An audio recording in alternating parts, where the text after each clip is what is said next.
Hey, what is up, ladies and gentlemen? My name is Griefdrums, and today we are talking about the game 6 Days in Fallujah.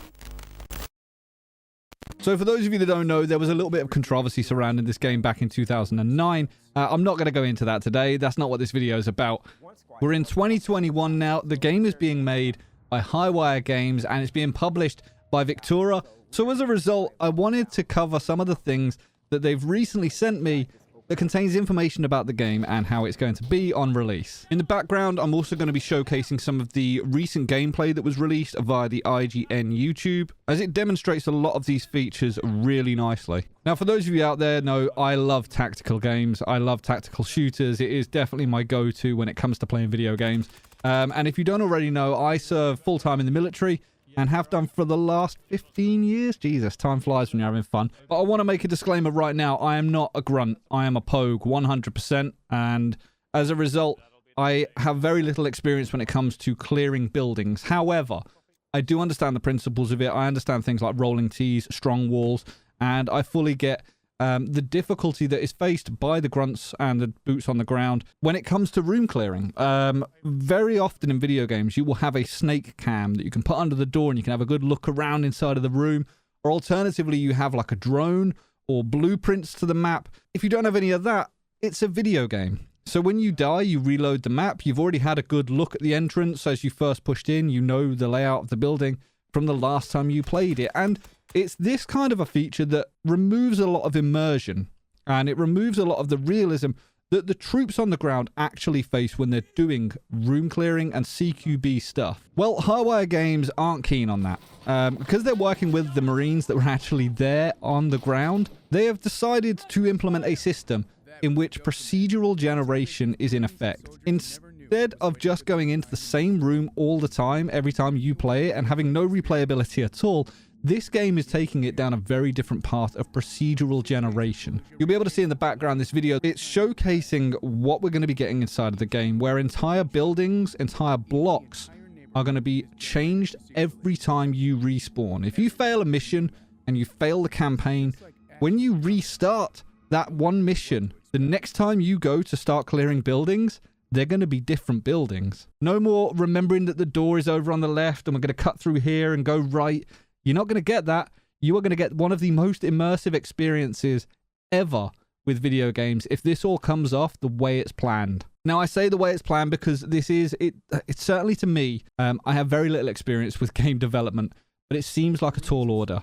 If this comes off, it's going to be groundbreaking. It could potentially revolutionize the game industry, and I genuinely mean that. Now, the difficulty with most games like this is the fact that the AI is on very dumbed down and simplified paths.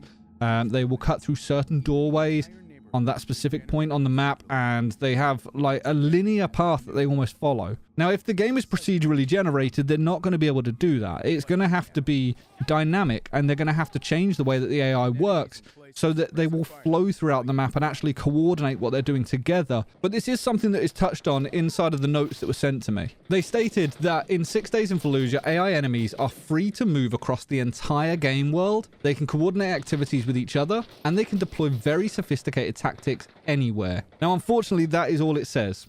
There will be more about this in the future, and they've stated that they want to talk a lot more about this in the future. And I'm really keen to hear about that. I genuinely am. Now, I'm wary of making myself too hyped. I'm wary of getting too excited about this because there have been games from AAA developers very recently that didn't exactly go as planned. But you know what? I remain hopeful. I would much rather see developers try and push boundaries and try and implement features into games that could work phenomenally well if done right. In order to do a service to the guys that were actually there in Fallujah, making the most immersive and tactical experience that they could possibly do is incredible. Now, one of the initial thoughts that I did have when I first started reading about all of this stuff got answered very quickly as I read further on down. So the thing that I was thinking was, like, if this is based on a real life scenario and it's trying to recreate these events, how exactly does it work with certain buildings that played a prominent role? You know, if there was a large tower or I mean, Iraq has some quite large palaces and stuff as well. If there was anything like that involved, how are they portraying that if the map is procedurally generated? Well, what they're doing is they are classing these ones, these specific areas, as signature buildings or signature environments. So what they're going to be doing is, in these cases, they're going to only randomize the aspects of the environment that aren't necessary. So the bits that are around the outside, the houses that you're going to be clearing through to get to these signature buildings, they're going to be randomized every time. Now, later on inside of all the information that I received, they do explain a little bit further about the go command. Go commands are very, very important when you're stacking up outside of a room. And as it states inside of this, the Marines and soldiers emphasized to us it was nearly impossible to defeat insurgents in Fallujah by yourself. Many of these insurgents have built bunkers inside of buildings by dragging jersey barriers into living rooms. They poked murder holes through walls, or they just sat behind cabinets and waited. Anybody training in CQB knows that the only way to overcome these challenges is by executing coordinated attacks with your team. So the key word in all of that is coordinated.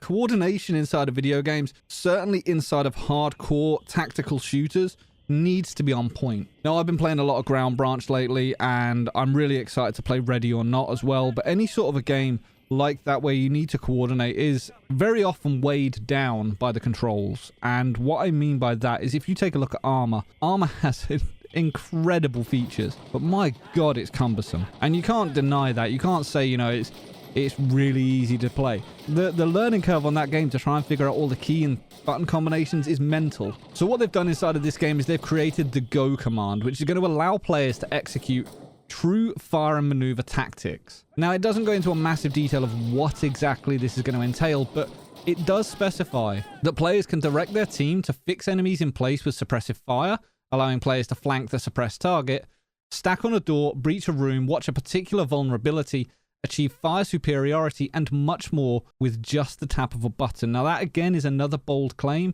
but if it comes off, is one that I'm really excited for. Now, the difficulty with this is if it's all done by one button based on what you're looking at, the game kind of needs to read your mind, because are you telling your team to go to that point, or are you telling them to suppress that point? Presumably, if there's no gunfire coming from the enemy, there's no need to suppress, so therefore they're not going to do that.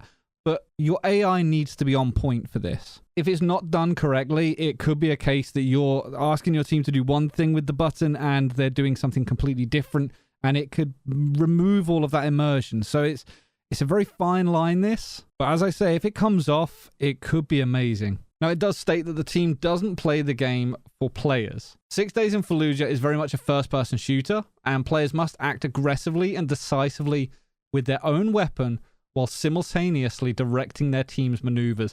This sounds right up my street. I could not be more excited to get my hands on this game. And I think one of the best things about this is that because it is based on a real-world scenario, and because they are working with the guys that were actually there, they are going to want to do the best possible job for this. Now, I don't mean that lightheartedly. I mean, I know it's very easy to say devs don't try, but any dev that puts a game out obviously tries to do their best. You know, no matter how terrible a game ends up being, the devs tried to do the best that they could. No one wants to release a half-assed game that no one cares about. But when you're doing it to represent people that have actually died or been in that situation, and you don't want to let those people down, I feel that like that's a whole new level of pressure on your shoulders to get this done right. So I'm really excited to see what comes out of this. I genuinely am. I cannot wait to get my hands on this game. Now, they do mention, obviously, the single-player campaign. There is also a mention in there of co-op PvE, which, again, is something that I absolutely adore inside of video games. And the requirement to be coordinated with your team adds a whole new level of immersion. So you can guarantee that when this drops,